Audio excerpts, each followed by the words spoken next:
vitamin D level measured regularly throughout the year. Vitamin D deficient or depleted athlete should be advised on appropriate exposure to sunlight. Optimal level of vitamin D remain controversial, but the level of vitamin D should be more than 30. That is, we usually considered safe. Thanks for the listening. Any questions? Thank you, Dr. Mohit, for the nice presentation. Now the topic is open for any question if you want to ask.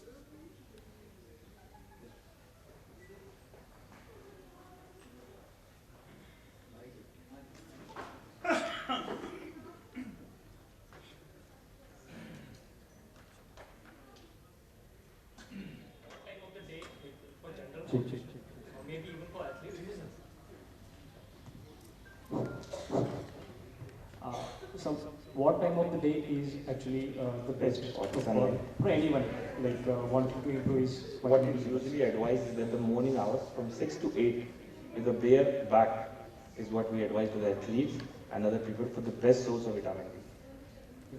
Actually, sir, the recent research is now like open to all. They are saying that there are two kinds of UV rays. It's UVA and UVB. Yes. And it's UVB rays from 290 to 320 nanometer level. Yes, yes. Those are like helpful for our skin to like convert to make active form of Yes. vitamin D. Yes, yes. So they are saying that this ultraviolet B rays, they, when the sun is tangential to the Earth's surface, When that it's is like sunset. near the like Near the horizon. sunset. When the sun is near the horizon at the time of either sunrise or sunset, Okay. that UV rays are not able to penetrate the ozone layer.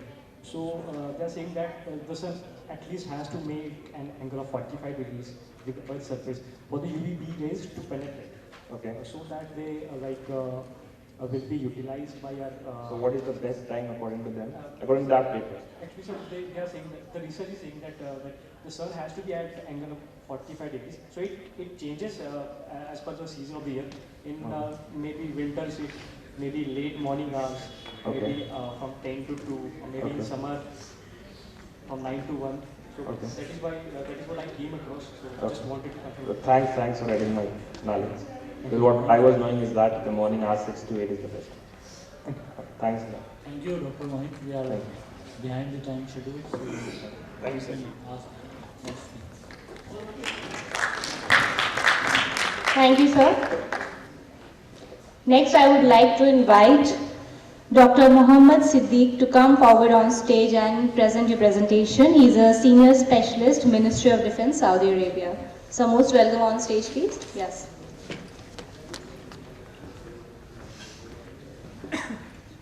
First of all, I would like to thank Dr. Ashish Mittal, Dr. Dutaneja, and the whole team of ICSM 2020 for giving me a chance to speak on this occasion. And as you see, my talk, it's on pain education and effectiveness of pain education and exercises on disability, quality of life, and self-efficacy in patients with chronic pain management.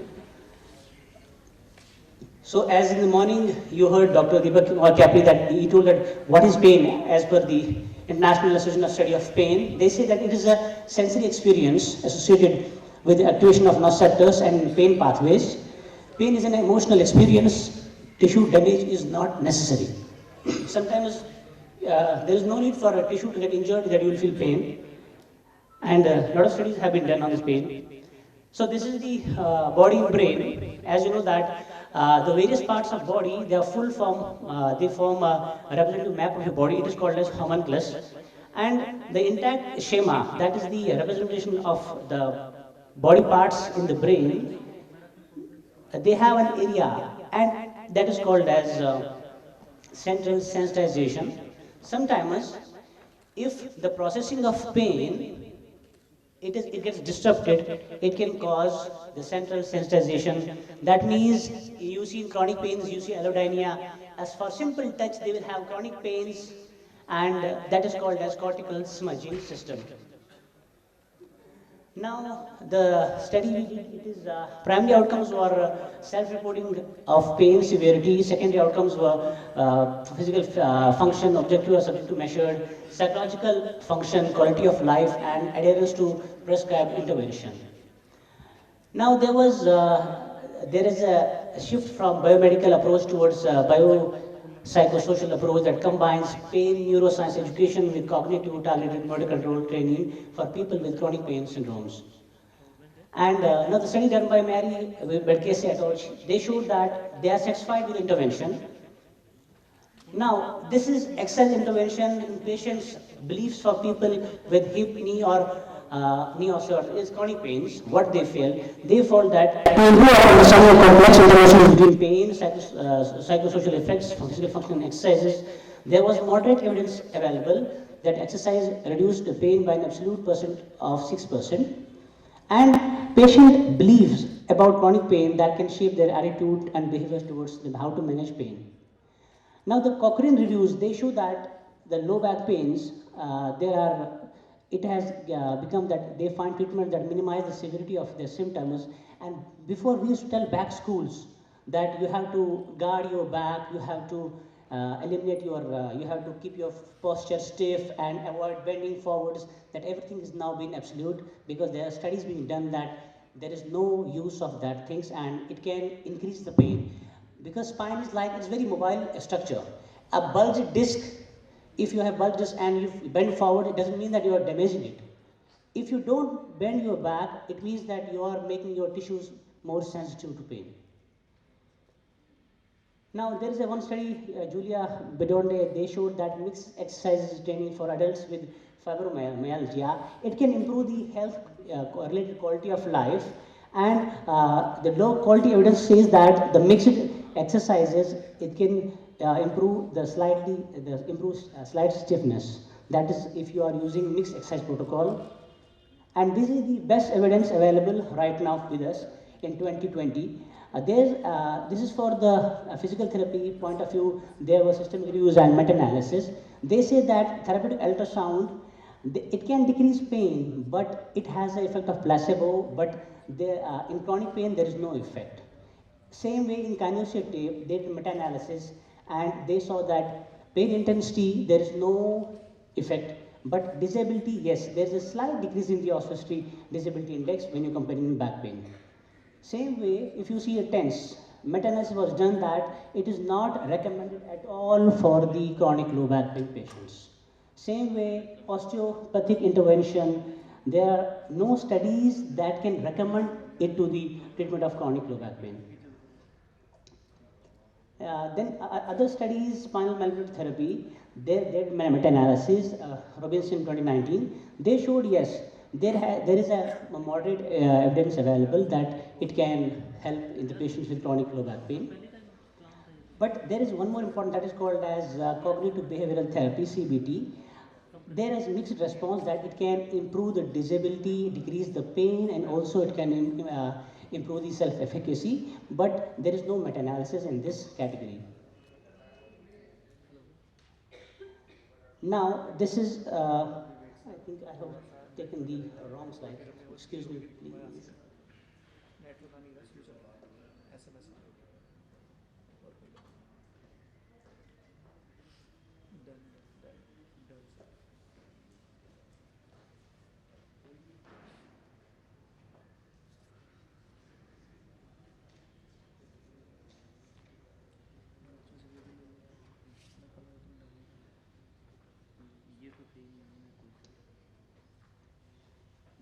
Yeah, this is one of our study which is going on. Actually, this I want to discuss with you. This is the does religious and cultural beliefs in pain. This is a study which was done at Dharmasthala. The co-author is Saurabh Sharma, me, and one doctor.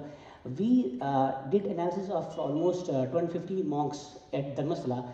We want to see that the monks who sit in this Buddha posture, what happens to the back? Do they get back pain when sitting for 12 hours?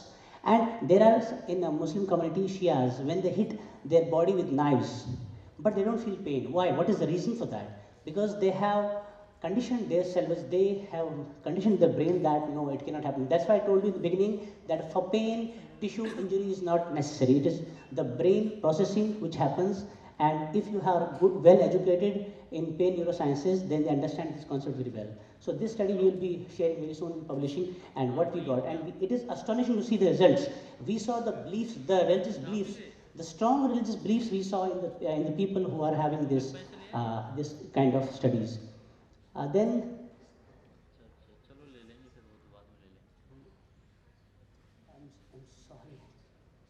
I'm sorry actually, sir. I think there is some mistake. Yeah, this is my. I'm so sorry.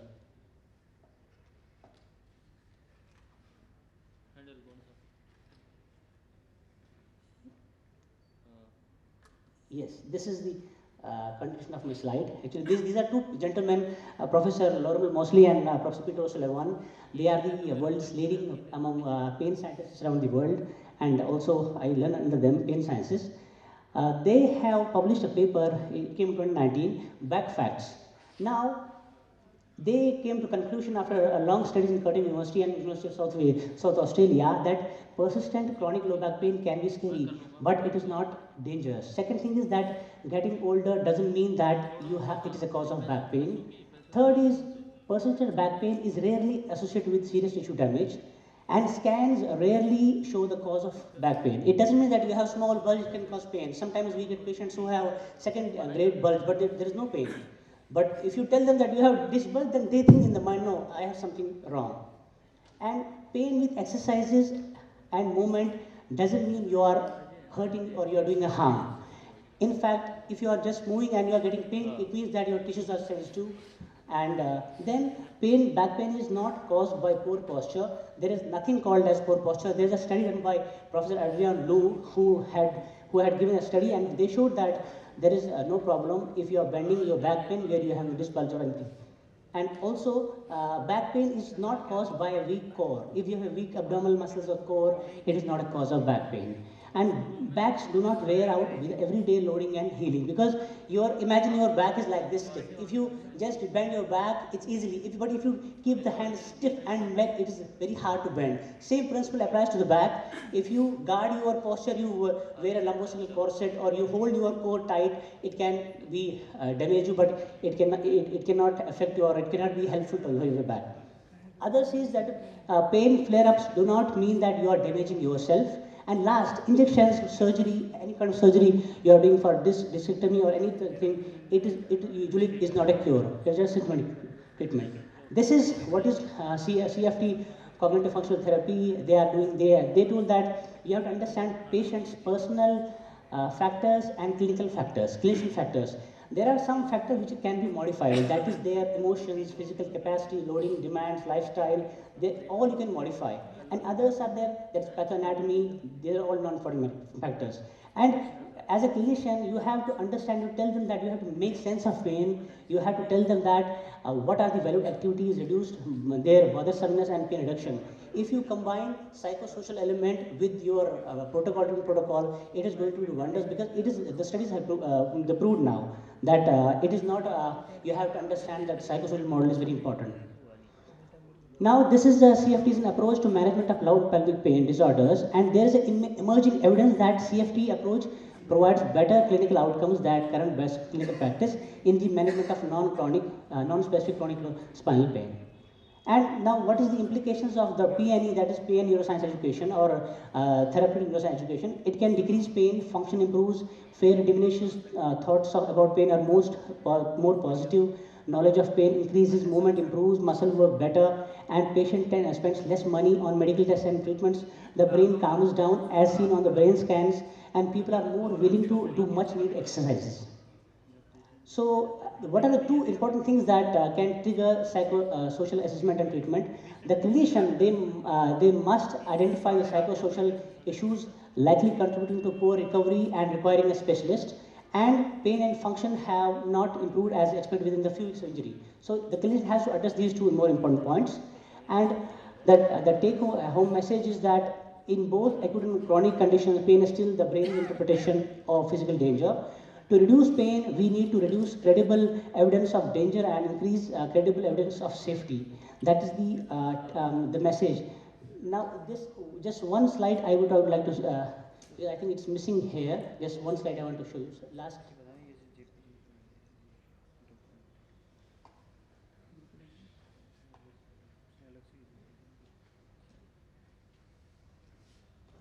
Can somebody help me?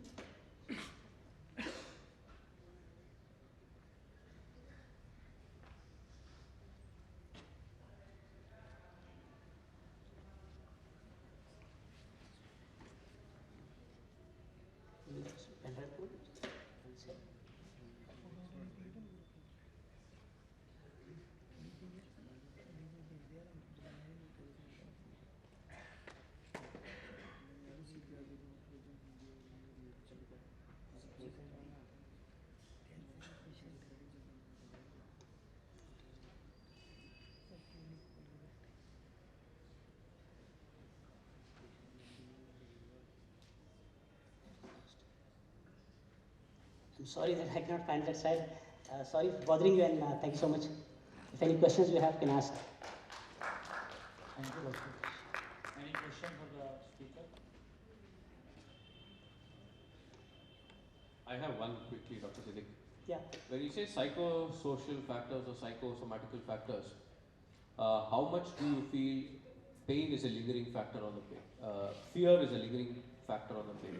It's, as I told you that there's a study that you can check that Professor Adrian Liu, he's a pain scientist in National Institute of Pain in USA. They did a test. There was a high-level dancer. She had complaining of low back pain since long time. What they did, they put the lady in the scanning machine and they asked her to watch a movie. I had that slide, but I don't know where it went. It is, I think, in my laptop. So what they did a scan while she was watching movie, and they didn't see any response on the scan, on the MRI scan. That is the dynamic MRI, latest invention in USA, they use it. And she was watching movie nicely in that. And they didn't see. But after, they asked her to move the painful back when she was in the scanner. And they saw a lot of red bulbs in the, in the scans. After that, they removed the lady out of the scanner and they gave therapeutic and education. They told her what are the important aspects, what is pain sensitization, and they modified the psychosocial effects. And after that, for 25 minutes session, they did pain neuroscience education, and then again they put her in the scanner. And this time they asked her to bend. There were minimal blubs. So this is the study they do in the University of Curtin and South Australia, Professor Mosley. And then they came out that the therapeutic neuroscience education, or that's called as ACT, this is CFT. They're very important that if you treat the psychosocial elements very nicely, so it is more superior than biomedical approach which we used to do before 2 decades. Thank you very much. Thanks so much. Thank you so much, sir.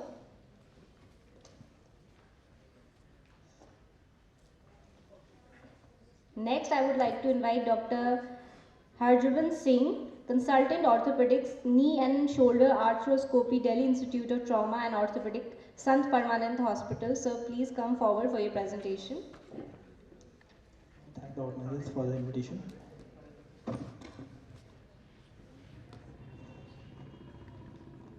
The sport is getting popular in India. There are a lot of young adolescents and young athletes getting involved in throwing sports. And because they are being pushed harder and harder, so they are more prone to injuries. Hi, I'm Dr. Harjavan, and my job here to get you along through the kinematics of throwing and understanding throwing injuries in a young athlete. So the throwing injuries have been most studied in baseball pitchers because they have the highest incidence of shoulder injuries in throwing population. But there are various other sports where athletes are exposed to shoulder injuries because of the throwing motion. So to understand the kinematics of throwing, the act of throwing motion requires a coordinated motion from the toes to the fingertips. And this sequence of events has been described as a kinetic chain. For this kinetic chain to work effectively, The energy that is generated in the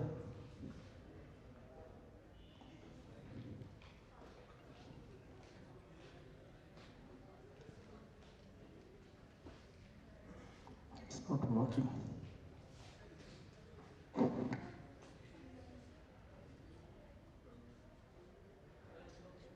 So for this kinetic chain to work effectively, the energy that is generated in the lower limbs has to be sequentially transferred through a certain movements to the upper body and through the arm, fingers, and finally to the ball. So the ball velocity directly depends on the efficiency of this process. The throwing motion has been divided into 6 different phases, and first 3 phases include the wind-up, early cocking and the late cocking phase, and they totally last for 1.5 seconds. Although the fourth phase lasts only for 0.05 seconds, this is the phase where maximum angular velocity and largest change in rotation occur, and most shoulder injuries manifest during this phase. The last 2 phases, they totally last for 0.35 seconds only. So in an elite thrower, there is a very delicate balance between mobility and the stability of the shoulder. The shoulder needs to be mobile enough to reach extremes of rotation required for getting the velocity to the ball. But at the same time, it needs to be stable enough so that humeral head stays within the socket at all times, creating a stable fulcrum for rotation. The repeated acts of throwing causes too much stresses on the shoulder, and it leads to adaptive soft tissue and bony changes, which in result in increased maximal external rotation. And this external rotation leads to longer throwing arc and increased acceleration time, leading to the increased pitching speed. We have to understand that total arc of motion in a throwing shoulder remains the same as compared to the non-throwing side. It is just a posterior shift of the arc. So the increase in external rotation on the throwing side is associated with the corresponding decrease in internal rotation on the side, so that the total arc of motion almost remains the same. Any further loss of internal rotation that is not balanced by symmetric gain in external rotation is considered pathologic and is attributable to the soft tissues. So it is very important for us physicians to understand what is adaptive and what is pathologic in the shoulder of a throwing athlete. So this adaptive increase in external rotation leads to GERD, internal impingement, microinstability, slap tears, and articular sided partial rotator cuff tears. We'll discuss these one by one. The GERD is the internal rotation deficit. This deficit is in addition to the normal loss of internal rotation because of increase in external rotation. And normally, the clinically relevant GERD is considered as more than 25 degrees. Shoulders with a total arc of motion less than 180 degrees and GERD of more than 25 degrees are at risk for increased development of slap lesions as a result of increased posterior superior peel back forces. So the internal impingement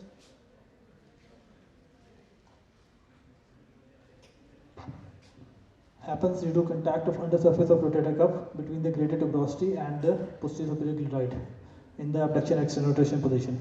And this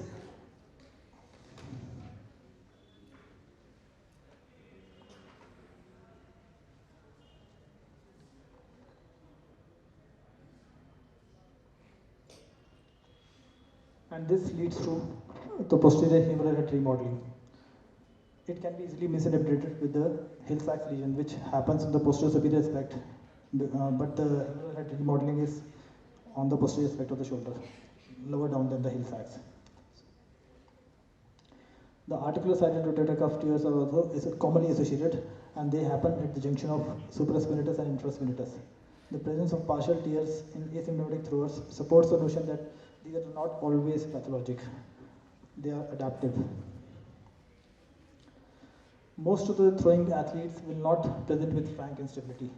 They will present with pain on external rotation, weakness, abnormal clicking or popping sensation, or feeling of dead arm. And all these are indicative of increased translation, decreased capsular tension, and loss of proprioceptive feedback. That is loss of labral rolls. Slap tears are commonly associated in these athletes, and it is because of excessive external rotation which peels back the biceps labral complex under tension, resulting in a tear. And most commonly, type 2 tears are seen in throwing athletes. The patient will typically present with a pain in the late cocking phase and loss of velocity and accuracy of the pitch. And this also, in addition to the cuff tears, is sometimes adaptive, which helps the athlete in getting more external rotation to get more velocity on the ball. So the kinetic chain deficits are seen in more than 50% of slab injuries. And scapula being a common and very important part of the kinetic chain, we have to be carefully evaluating the scapular dyskinesia in these patients.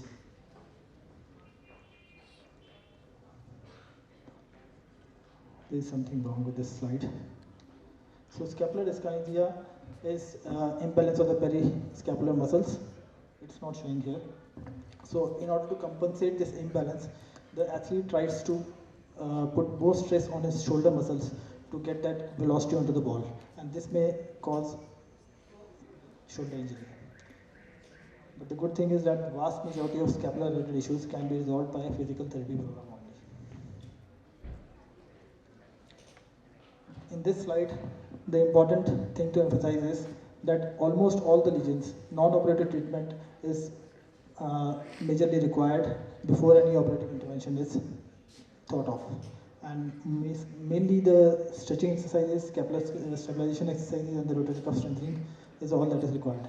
Surgery is only indicated when these measures fail and the athlete is persistently having symptoms of pain. And even when the surgical approach is taken, it should be minimalistic. This slide shows just the stretching of GERD. There are few articles in literature which describe this shoulder injuries in a throwing athlete beautifully. One of them is in JBJS 2009, another one from radiology. But this article from Ben Kibler in Arthroscopy 2013 described this shoulder injuries in a very detailed manner, and he came out with the concept of adaptive pathology.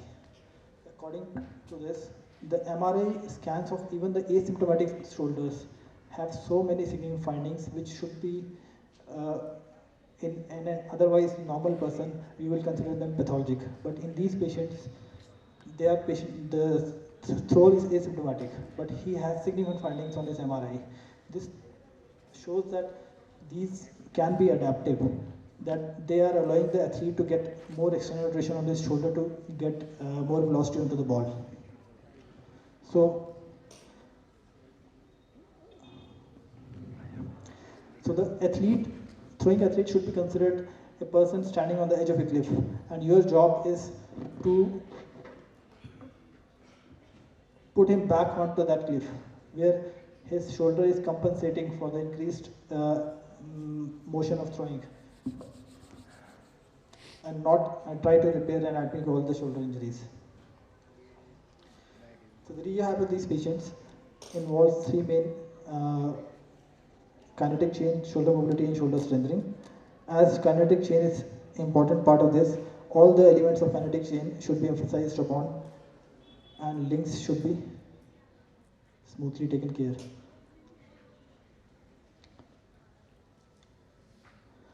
Typical rehab of a patient with a throwing pain is that it's carried out in three phases. Phase 1 is just allowing the injured tissues to heal, allowing modification of the activity, decrease pain, and normalize the range of motion deficits. Stage 2 is the recovery phase, where strengthening of the core and kinetic chain is addressed. And stage 3 is the functional sport-specific actions and endurance-related activities which are associated. So the take-home message from this is we have to be knowing about the throwing activities and injuries and distinguish between the adaptive and pathologic lesions, identify deficits in the kinetic chain, rehabilitation works in more than 50% of throwers and help them to return to play. Consider surgery only after extensive and appropriate rehabilitation has failed. Surgical approach should be minimalistic and not to achieve anatomical repair, and caution about poor return to play rates after surgical intervention in elite throwers. Thank you, Dr. Azharuddin. Any question for Dr. Singh? say the surgical procedure is to be looked into once all the rehabilitation procedures have failed. Yes. How long would you as an arthroscopic surgeon wait before you would?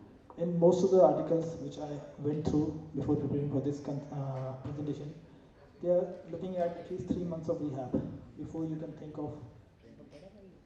So just in case if you do a remplissage or a Latarjet procedure, which is the most keyhole procedures that major of the surgeons prefer doing on. But here the story is different. That's why that slide was adaptive versus pathologic. What changes you would normally consider pathologic in the general population may be normal for these athletes. So you have to identify these, like slap tears and partial articular-sided rotator cuff tears are common in throwing athletes because they allow them to increase their external rotation to get more velocity onto the ball. And if you are going to repair these, there are enough studies in literature which show that after surgical procedure, they have poor return to play rates as compared to rehab. That's when you do an inside-out procedure. After any kind of surgery. And even when you are doing just debridement versus repair of the cuff, debridement patients do better than the cuff repair patients because in that you are leaving some sort of laxity still behind. But in repair you are making the shoulder stiff again, which is not good for that athlete, and it may end their career.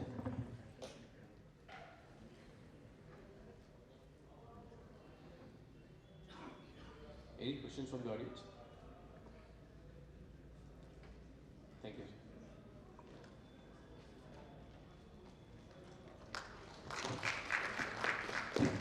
Thank you so much, sir. Now I would like to invite Dr. Ashish Mittal to come on stage and felicitate our last key session speakers, please. Who are to come on stage for the felicitation.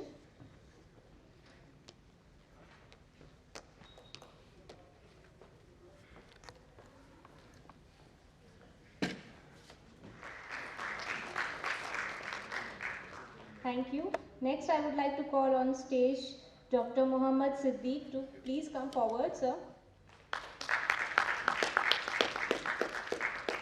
Thank you, sir. Next, I would like to... Thank you so much. I would request Dr. Rajesh Rohila to come forward, please, sir. He's a senior professor and head of sports medicine department at PGIMS Rohtak.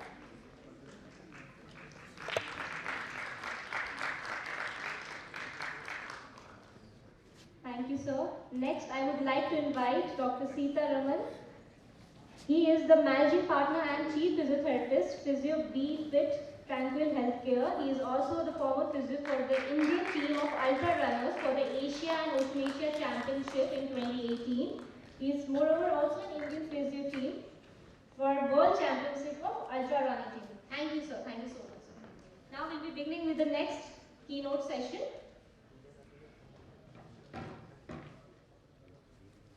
The next keynote session will be moderated by Dr. Siddharth and again chairperson by Dr. Rajesh Rohila. I request both of you to take over the stage, please. Departments in Narayana Multi-Speciality Hospital. So most welcome on stage, please. A big clap for sir. It was a tiring day and all of you are like, it's almost evening now. So I will just briefly go with the elbow sports injury. I am Dr. Girish Gupta, working as orthopedic hand and microvascular surgeon in Narayana Hospital, Jaipur. Elbow is a complex hinge joint, you all know. Elbow has 3 individual articulations. One is the ulnohumeral, another the radiocapitular, where we have supination and pronation. The flexion and extension occurs at the ulno, and the third joint is the proximal radioulnar joint. So all these 3 joints are very important, but the mainstay is the ulnohumeral joint. These are the 3 distinct joints. Now the ligaments also very important. This is the MCL, medial collateral ligament, on the ulnar side. So there is the anterior bundle, the posterior bundle, and the transverse ligament. It resists the valgus and internal rotational stresses on this thing. So MCL is very important, and it acts mainly through the anterior bundle, because anterior bundle goes from the medial epicondyle to the olecranon. So anterior bundle is very important. Whenever there is an injury to the anterior bundle, it needs some surgery or something. Similarly, we have a lateral collateral ligament. Then lateral collateral has radial collateral, annular ligament, and lateral ulnar collateral ligament. In these three, lateral ulnar collateral ligament is very important. So if lateral ulnar collateral ligament is gone, then you have lot of issues, and it gives a varus because it's on the lateral side, so it gives a varus and posterolateral rotatory stability to the elbow joint. The primary stabilizers are the ulnohumeral joint. The most important is the ulnohumeral joint. It is the primary stabilizer. Additionally, we have the MCL, the medial collateral, and the lateral collateral ligament, and the reciprocal relationship between the anterior sloping of the humerus. Humerus is anterior sloping, and the olecranon is posterior sloping. This relationship is very important for an elbow joint. If this relationship is disturbed, we have this issue. So the stability relates to this thing also. And the coronoid process, if you can see this, if you can appreciate the coronoid process is very important. People think about the olecranon and everything, but the coronoid process is very important in the stability.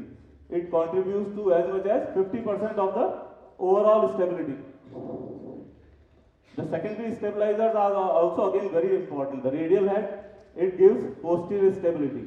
Radial head is very important. It gives supination, pronation motion, but still it gives a buttress in posterior stability. And the anterior capsule, it is also important in when you have an extension more than 90 degree. When you are going for an extension more than 90 degree, the anterior capsule is important. And the origin of the flexor and extensor tendons again gives support to the elbow joint. Dynamic stabilizers are also important. They are secondary, but they are still very, very important. The muscles crossing the elbow. The muscles crossing the elbow in active contraction and all this, they give stability to the elbow joint in the movement phase. Like the anconeus, the brachialis, and the triceps muscle. Now the biomechanics, the ulnohumeral joint gives stability from less than 20 degree. Up to 20 degree, the ulnohumeral joint gives the stability, and from 20 to 20 degree on the ulnar side it is the MCL, and on the lateral side it is the LCL, which gives the stability. And beyond 120 degree again, ulnohumeral joint comes into the play. Similarly, like Dr. Harjoban Singh has already mentioned the phases and all, so this is the critical phase we have circled. He has mentioned the throwing, the atraumatic injuries usually go by the throwing athlete. These are atraumatic. Obviously some micro trauma is there, but is not accident or something. So we call that atraumatic. Now the pathomechanism is very important. So whenever there is a throwing athlete is throwing a ball, there is a tensile load over the medial side. And there are the shear stresses going over the posterior side between the olecranon and the olecranon notch in the humerus. And there are compressive loads. If you try throwing, there is compression over the lateral side. There is a tensile stress over the medial side. So this is very important in pathomechanics of the elbow joint. Now the medial side, there is tensile load. So what goes? MCL can get injured. Flexor tendons get injured and the ulnar nerve can get injured. We will discuss in detail about the treatment and all. Posterior side we can have valgus extension overload syndrome, the posteromedial impingement. Usually the pitchers and the bowlers have this valgus extension overload syndrome, and the inflammation, chondropathy, osteophyte spur formation, loose bodies, and olecranon stress fractures. On the lateral side, you have the osteochondritis dissecans of the radiocapitellar joint. Osteochondritis dissecans is very, very common of the radiocapitellar joint. This is on the lateral side. And the radiocapitellar arthropathy, and again the LUCL injury, which we discussed earlier. Another pathomechanism is traumatic. When you have a fall or some injury, then there is the that is fall on outstretched hand. We usually fall on whenever we fall, we try to put our hand First, we want to put our palm on the floor. So this is fall on outstretched hand. There is an axial load, then supination, the valgus stress, and then dislocation. So usually the lateral ulnar collateral ligament gets injured in such this thing, and we get a posterolateral rotary instability. So what all elbow problems we can have? Anteriorly we can have a biceps tendinopathy, biceps tear, median nerve problems, and anterior interosseous nerve problem. All these we can have anteriorly. Medially again MCL, flexor pronator tendons have some issue, we call golfer's elbow, ulnar nerve, and medial epicondyle stress injury. On the lateral we can have extensor tendons injury, posterolateral rotary syndrome, plica syndrome, and then again osteochondritis dissecans, radiocapitular arthropathy, and radial tunnel syndrome, and posterior interosseous nerve palsy. These all we can occur on the lateral side. And posterior we have triceps tendinopathy rupture, VEOS, posteromedial impingement, inflammation, chondromalacia, loose bodies, osteophyte formation, and olecranon stress fractures. Now we come to the treatment part. You all know biceps, it's mostly the injury to biceps is proximal, but sometimes it is to the attachment of the, at the radial, just below the, just distal to the radial head also. So you can have injury, 10 to 20% cases you can have injury distal, but usually the injury is proximal. If there is a rupture, it is usually proximal. So rest for tendonitis and surgery for ruptures is the ideal way of going about it. You people must have discussed about all the methods of rest, price, rise, and all that. So I won't go into detail about that, but rest, splinting, and all that will give this thing if you don't have a rupture. Only a strain is there, and if there is a rupture, you have to go for surgery. This is one of my case where there was complete biceps rupture. This mouse is not moving.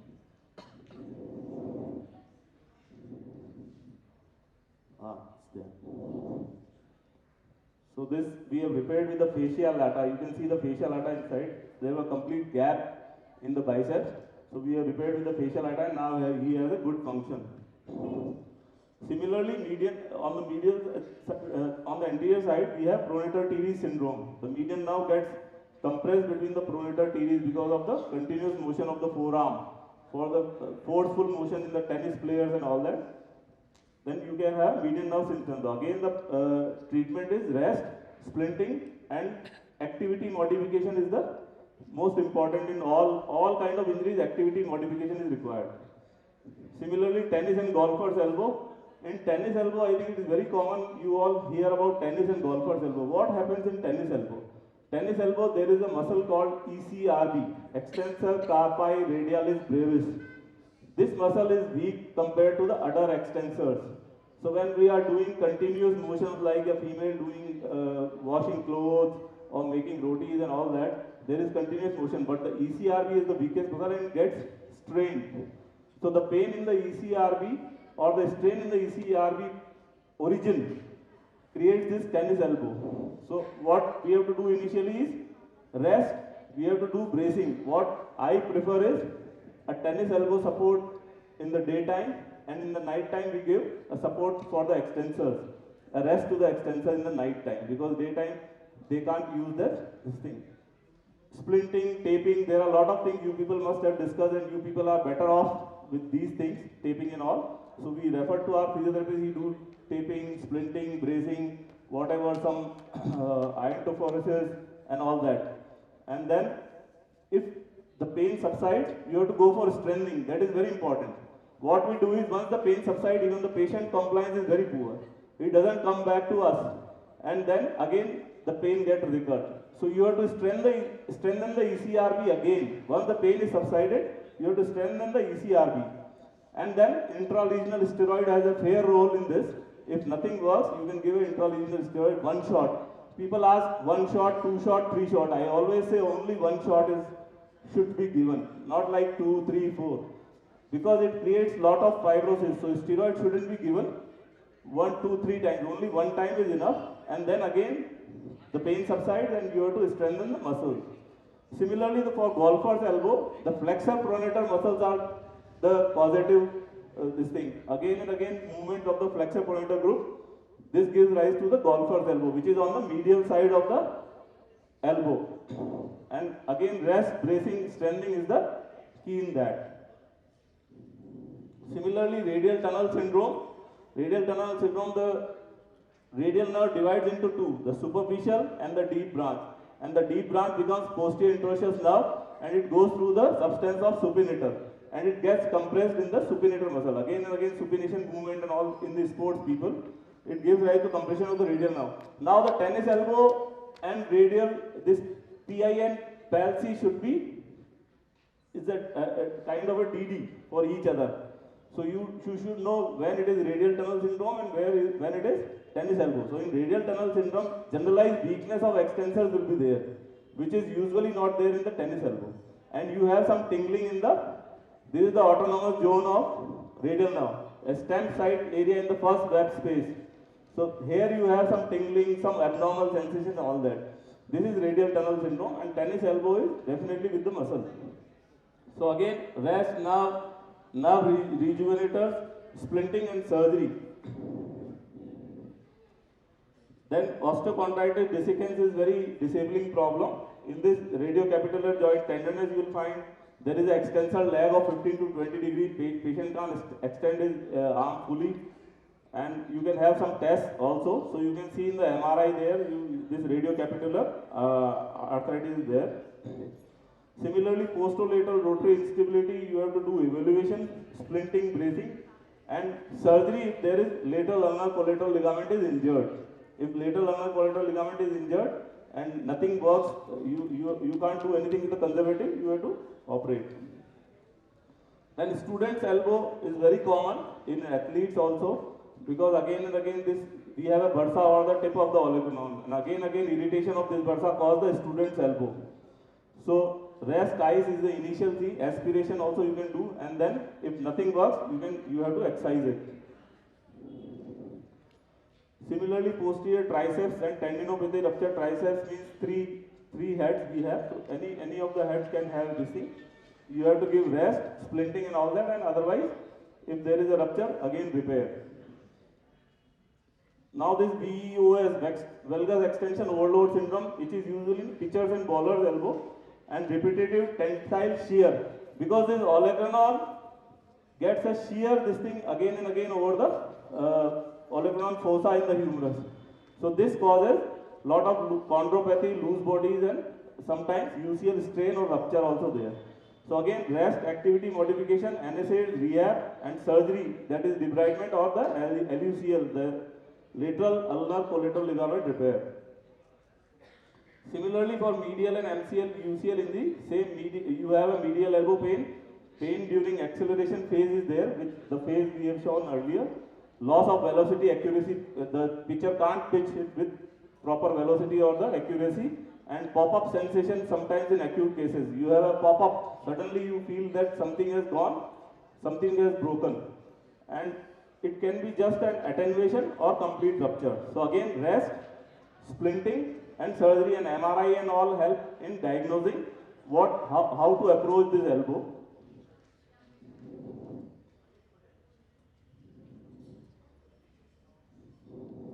This is a case of this I am showing is a medial ulnar collateral ligament I was holding earlier. There was this one is the medial ulnar collateral ligament, which is totally ours, and partially it is attached to the humerus. So this is there was a cut in the ulnar nerve and all. So, but mainly I want to show here is the medial ulnar collateral ligament got avulsed from the medial epicular. Recently I have done this patient. Now another thing is cubital tunnel syndrome. The ulnar nerve, you can all feel your ulnar nerve here.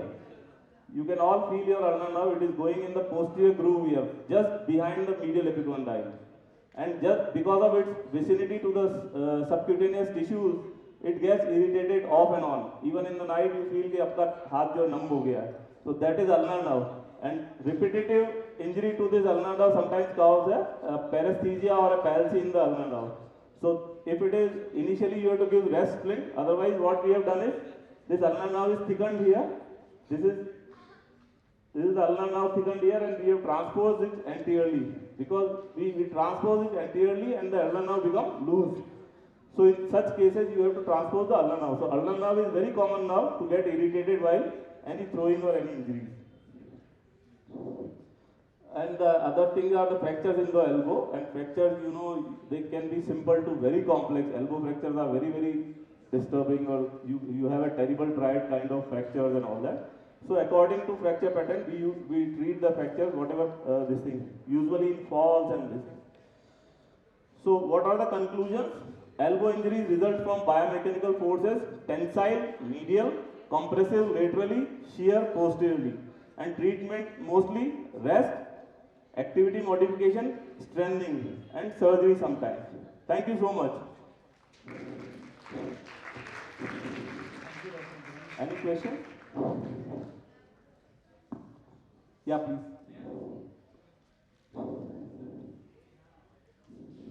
So you just mentioned two stress injuries. One was medial epicondyle stress injury, and one was olecranon stress fracture. So recently, I read in news about England cricketing cricket Bhaskar Chopra has been injured because having a stress fracture. Can you tell us about? Of olecranon?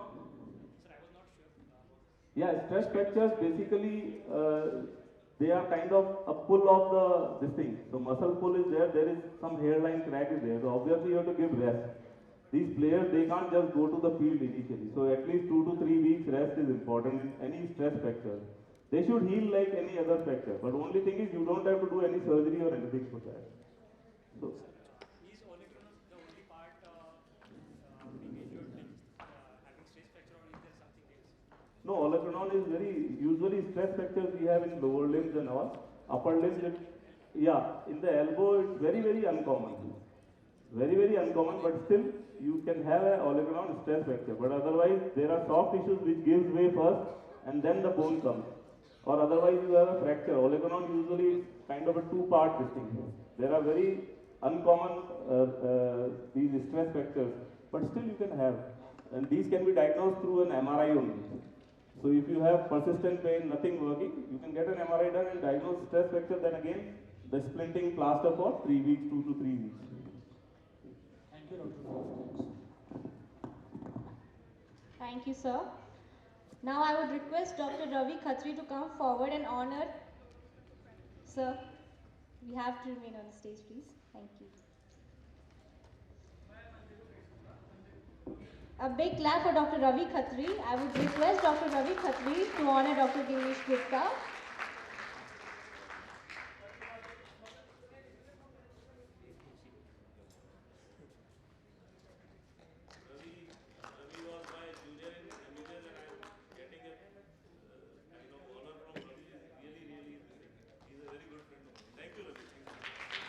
Thank you, sir. Thank you so much. And thank you, Ashish Mittal, for everything.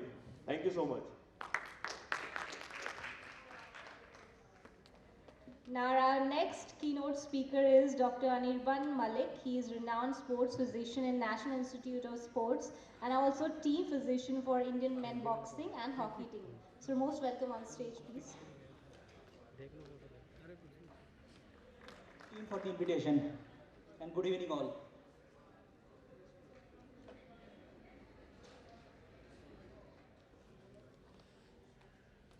Since it's a sports medicine conference, I think I should tell some story about sports. So this is about boxing.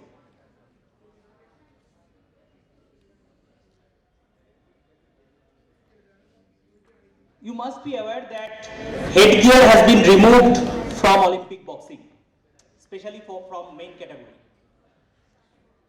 So this discussion was about the IBA's perspective. IBA is the body which control Olympic boxing worldwide, and the evidence and the conflict behind this decision. This presentation basically is a part of our workshop that we have conducted in the IOC conference on injury prevention in Monaco. I think those of you who are a James Bond fan, you can recognize this famous Monte Carlo Casino. It's a beautiful city. Its next edition will be in the coming month.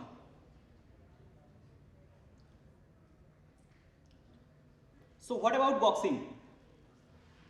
Now currently, there are two kinds of boxing. One is AIBA boxing and one is professional boxing. We don't call amateur boxing anymore. So the AIBA boxing is of three types again. It's AIBA open boxing, which is a part of Olympic movement, AIBA pro boxing, and WSB, which is World Series boxing. Both of these two are semi-professional boxing.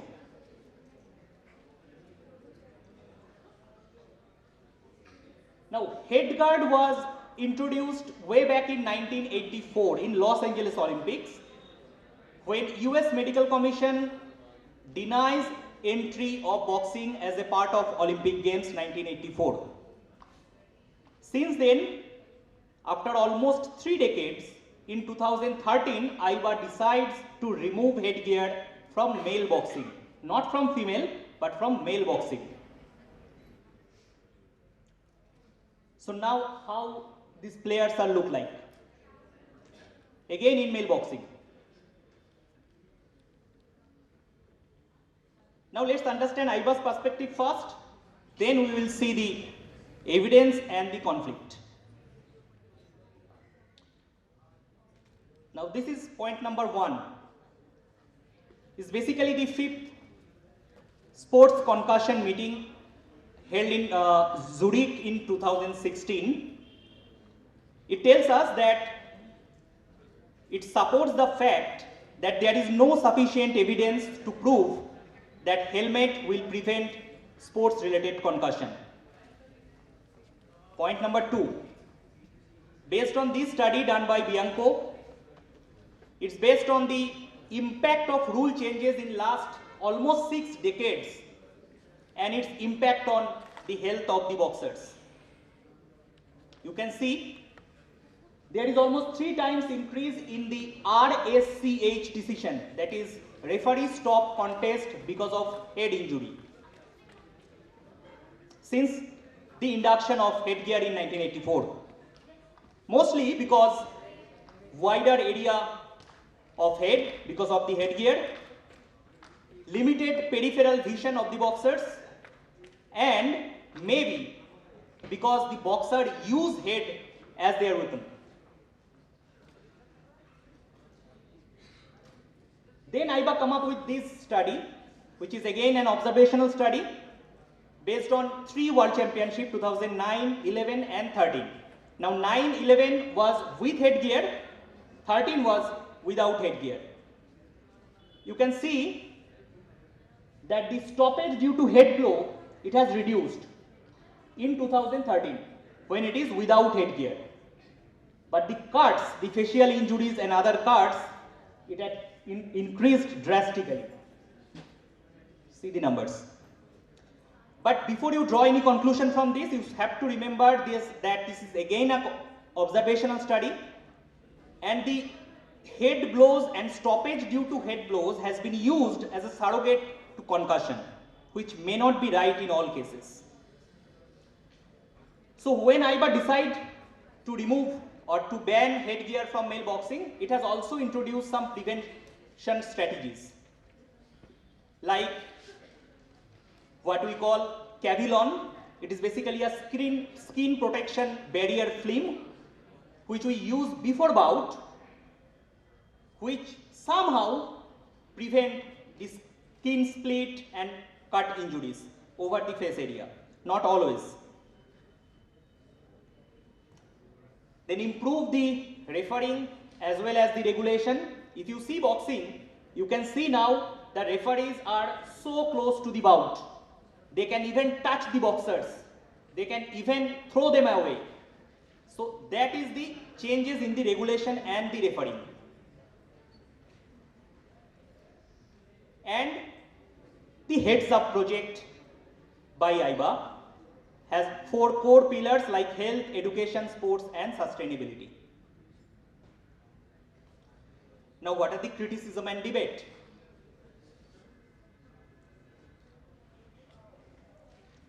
This was in 2015 in Qatar. I was a part of that team. Again, it's 2015 World Championship. The blue vest boxer was from India.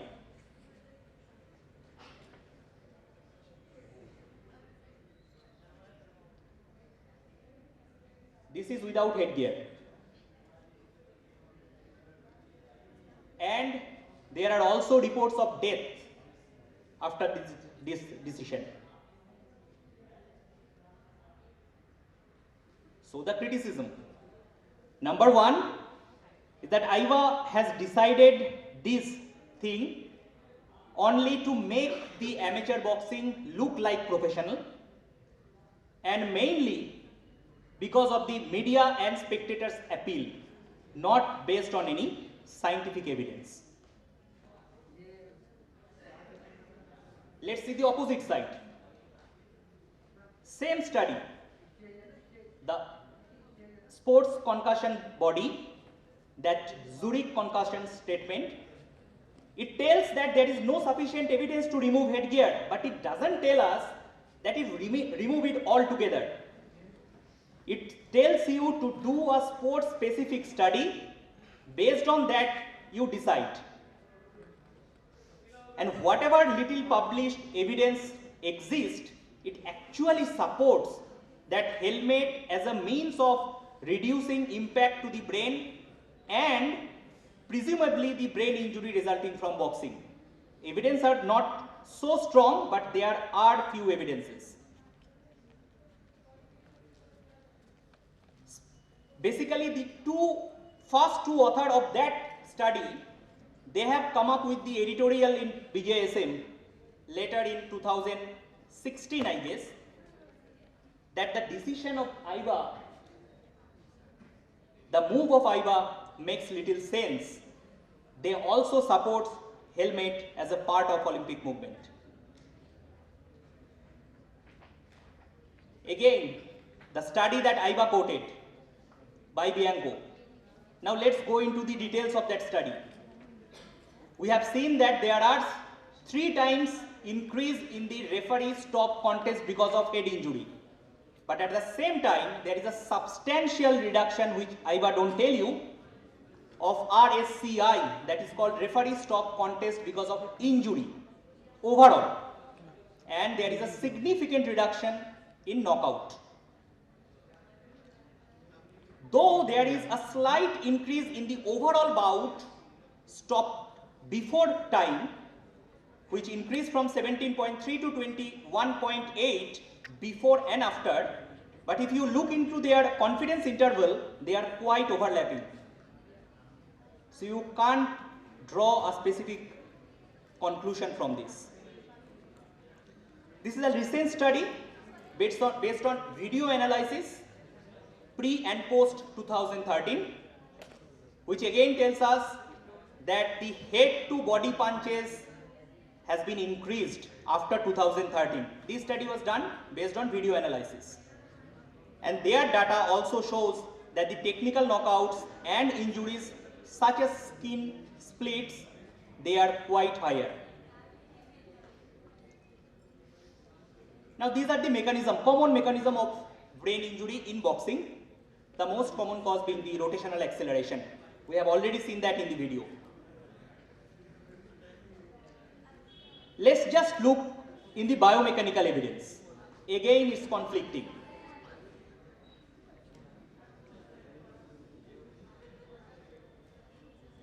This study shows that all the padding conditions reduce the linear impact doses, including the linear acceleration. And boxing gloves and boxing headgear has the best combination. But when we see this study, which was done in a punch machines test, see the result, it reduced the linear acceleration, but in a certain speed or velocity of the punches, which is around 5 to 8.5, not lower, not higher. But it again do not show that head guards will increase the risk of head and brain injury in boxing. So, the debate continues. Why only males? Because females are much more at risk to concussion. Then why it has been removed from male boxing only? Data, whether it is sufficient or not to take that decision. So here we conclude. There is no evidence for head guard preventing concussion, but at the same time, head guard increase concussion as claimed by AIBA. Whether it is logical to remove headgear or to design a biomechanically effective headgear. And last but not the least, the financial, medical as well as the performance implication as the rates of skin injuries are quite higher after that decision. So, in future research, what we can do study on biomechanics of head injury in boxing.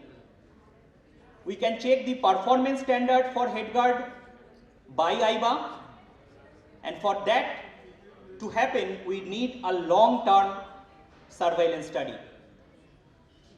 One of that kind we have done in 2015-16. We will going to publish that in next year, and the project was nominated by British Medical Journal South Asia Award Quality Improvement Team of the Year 2016. Thank you, and I leave up to you now to decide whether you are this side or that side. And it's always being a matter of pride and privilege to be a part of Indian team. Thank you.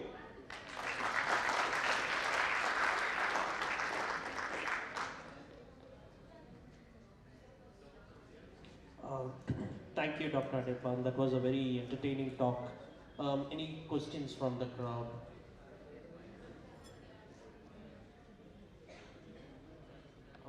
I think since time is quite late. Thank you. I think we'll end Thank you this. very much. Thank you.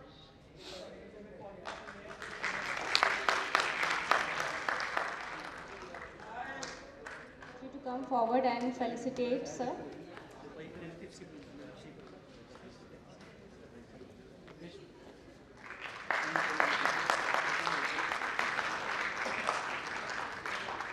Ravi Khatri to felicitate our respected moderator and chairperson of the session.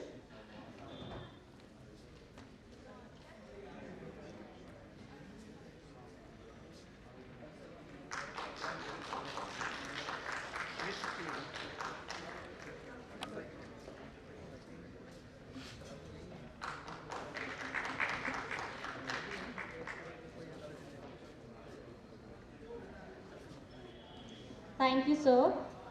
So now we'll be starting with the prize distribution ceremony for the marathon runners.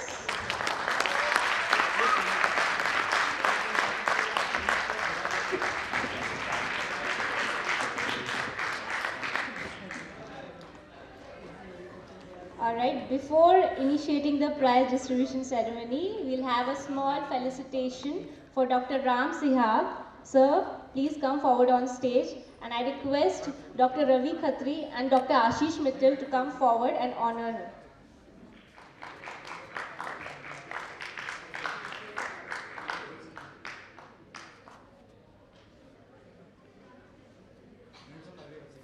Ceremony. As you all know that earlier we had an AU marathon that was actually organized by our respected Royal Orthopedic Hospital and Sports Injury Center. So we'll be initiating the prize distribution ceremony. The first prize goes to Dr. Dhruv Taneja, and he will be felicitated by Dr. Ashish Mittal. Ashish Mittal, sir, please come forward. Doctor Suresh Chaudhary, doctor Sandeep Saini, बाकी PRC की team से जो members नहीं है उनका doctor Avinash sir ले लें please. Doctor Hemant गुजर फ्रॉम नेम्स जो अपने साथ 25 बच्चे लेके आए थे, उनके जितने भी बच्चे प्रेजेंट हैं please come on stage from names. Doctor Madan, doctor Mukesh, doctor Ajay Khandal, doctor Krishna Chaudhary, please sir be on stage, जो भी यहाँ पे प्रेजेंट हैं, जो मैराथन में थे उस दिन। Doctor Ravi Tiwari, doctor Dhanraj, doctor Rajat, doctor Anita, doctor Khushboo, doctor Kaif.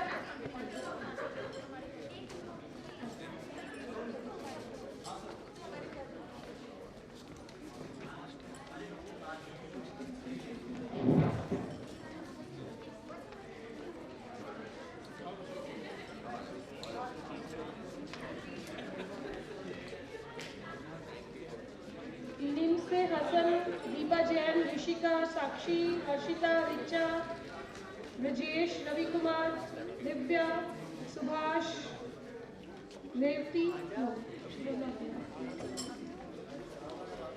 रश्मि,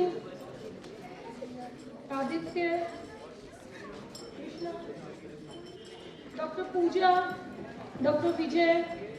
अगर मैं किसी बच्चे का नाम भूल गई हूँ या किसी डॉक्टर का नाम भूल गई हूँ जो ओयो मैराथन में थे, तो प्लीज बी ऑन स्टेज। पूरी वेट,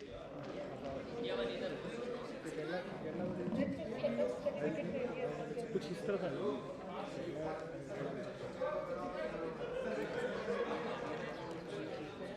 यस,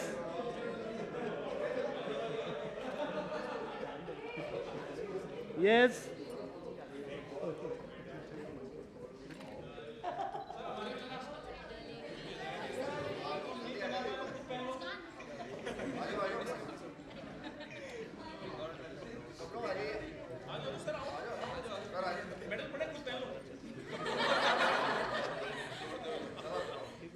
यस, चीज भैया, यस, कैमरामैन साहब एक second. Yes sir, right hand V, only right hand V, लेकिन शक्ल ना दबे, ऐसे रखना। यस, दूसरे का शक्ल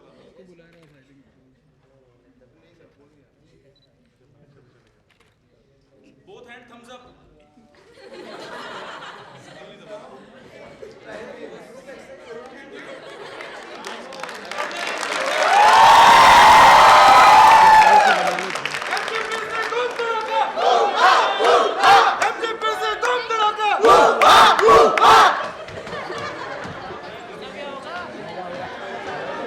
An entire team of Royal, we are very pleased that you have all helped us a lot. Thank you Mahatma Gandhi, NIMS, Maharaj Vinayak Global University. Thank you Hemant, Utkarsh, Rajat, Sachin, Akshay, Ravi, Dr. Avinash Saini. I should not forget this time, otherwise her wife is going to kill me. Dr. Arun, Dr. Kapila Jain, Dr. Ruchika, Dr. Akshat Tomar, Sharan Preet. Thank you very much बच्चों, thank you very much. ये आप लोगों का event था, आप लोगों ने successful किया, ठीक है। Thank you very much dear and very charming Eshna. I should not take the other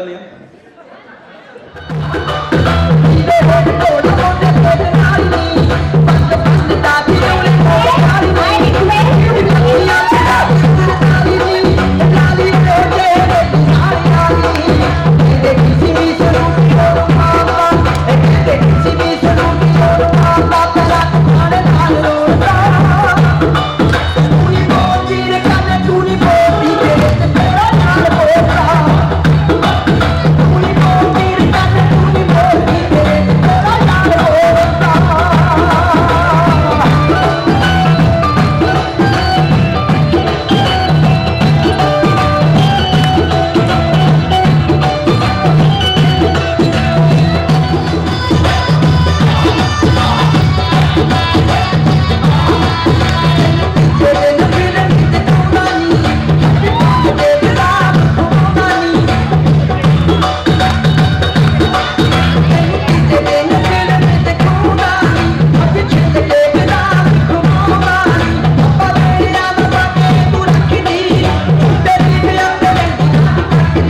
yes sir, इधर आ जाओ, साइड में जगह है ना।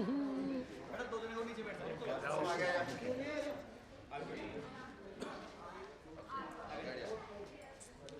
Yes good, yes sir,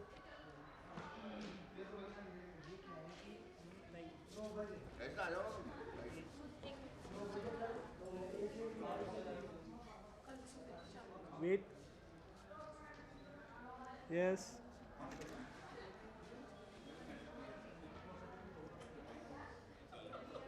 yes sir, wait,